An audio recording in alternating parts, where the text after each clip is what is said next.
հայրենակիցներ, այսօր ձեզ հետ խոսում եմ որպես կիրովականցի, որպես մարդ, որը ծնվել, մեծացել ու իր ուսանողական տարիներն անցկացրել է այս քաղաքում, Արցախ պուրակի հարևանությամբ իմ ինստիտուտն էր, երբ սովորում էի պատմության ֆակուլտետում, այնտեղ ինձ չէին սովորեցնում, որ Արցախը հայկական չէ, որ թուրքերը կարող են Սյունիքով գնալ ու գալ ոնց ուզեն, երբ ուզեն, որ Հայաստանում իբրև թե ապրել են 300,000 ադրբեջանցիներ ու նրանք մի օր իբրև թե պետք է վերադառնան։ Իմ սովորած պատմությունը ուրիշ բանի մասին էր։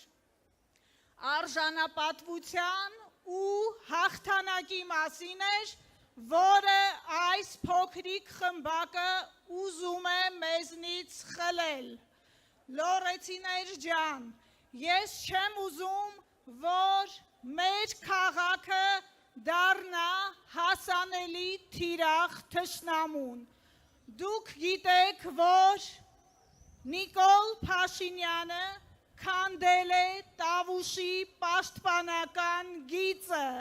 նա որոշել է, որ զիջելով բերելու է խաղաղություն։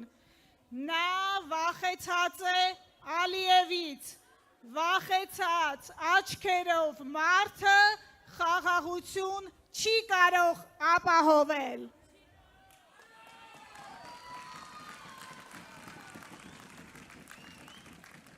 Սիրելի վանաձորցիներ,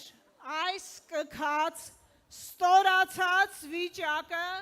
փոխելու է Հայաստանի հաջորդ վարչապետ Սամվել Կարապետյանը, մարդ, որը աշխարհի հետ խոսելու է որպես հավասարը հավասարի հետ, մարդ, որը թշնամու առաջ գլուխ չի խոնարհելու, մարդ, որը փոփոխություն է բերելու մեր երկրին։ Այդ փոփոխությունը չի լինելու միայն իշխանության փոփոխության տեսքով։ Այդ փոփոխությունը լինելու է նաև երկրում տիրող բարոյահոգեբանական վիճակի փոփոխության տեսքով։ Հայը այլևս դադարելու է լինել վախեցած։ Կիրովականցիներ ջան, հիմա դիմում եմ իմ քաղաքի, իմ մարզի պետական աշխատողներին, ուսուցիչներին, բժիշկներին, համայնքային ծառայողներին, նրանց, ովքեր այսօր ճնշման տակ են, նրանց, ովքեր այսօր մտածում են, որ այլ կարծիք հայտնելը կարող է արժանալ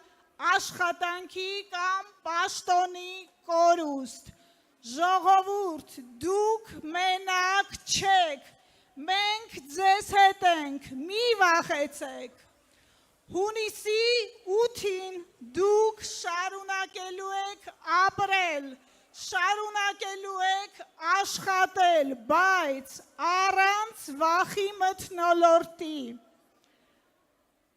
Ժողովուրդ ջան, վերջում մի կարևոր գործի մասին արդեն իմ սիրելի Լոռվա բարբառով իրար հետ մեծ գործ ենք անի։ Վանաձորցիներ ջան, հերիքա տներում նստեք ու մտածեք, թե մեկա բան չտի փոխվի, փոխվիլտի, եթե միասին գնանք ընտրության, հունիսի 7-ին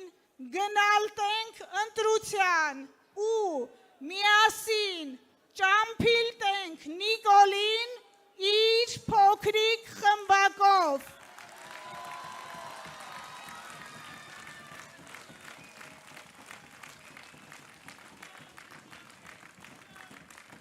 փոփոխության համար 3 շնորհակալություն